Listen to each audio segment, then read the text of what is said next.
Hi, I'm Mike and this is Scoutadelic, and yeah, how negative are you?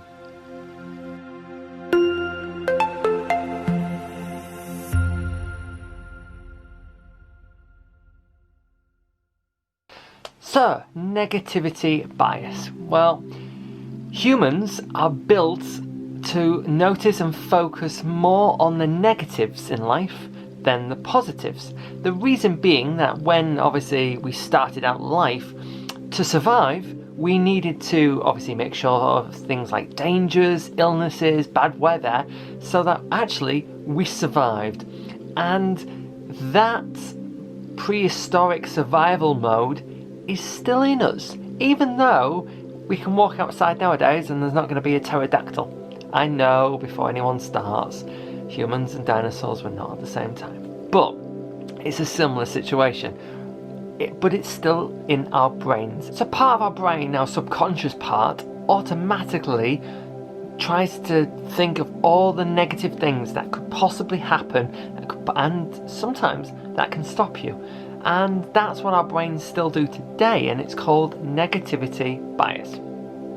So our brains buzz more when we're thinking of something negative than actually we're thinking something positive. Think of the news, for example. If you read a newspaper or watch the news, nowadays most of it is a negative aspect, whereas only a small fraction of the news that we consume today is actually positive. It's mainly because the people watching it will engage more with a negative news report than they would with a cute cuddly panda. It's one of those. I don't get it either. But having negativity bias can also stop us from making the right decisions, and also stop people from seizing opportunities or change. We're comfortable in things that we know and often don't risk the things because of this negativity bias and the dangers of seeking discomfort. I've been in a job, and sometimes, although I know I probably want a new job, I stop myself because I'm so used to the job that I'm in. So I don't want to change because all the negatives of what can happen if I get a new job, I might not survive after 3 months. All this list is clouding me when actually I should be looking also at the positives of what is the positives as well as the negatives. So why is it important? Well, it can be a part of decision making, which is what we've just discussed about. Often people who are very negative will often focus too on the outcome's potential negatives and not weigh both the pros and the cons. So motivation can also too be impacted. We're more motivated for a deadline when it's on our doorstep, because we're avoiding the loss of either a grade or getting into trouble with our boss, whereas we could have had weeks to have done it. So sometimes motivation is affected by this negativity bias as well. Why don't you do your university work earlier? Oh, you tell me. So how can we avoid it then?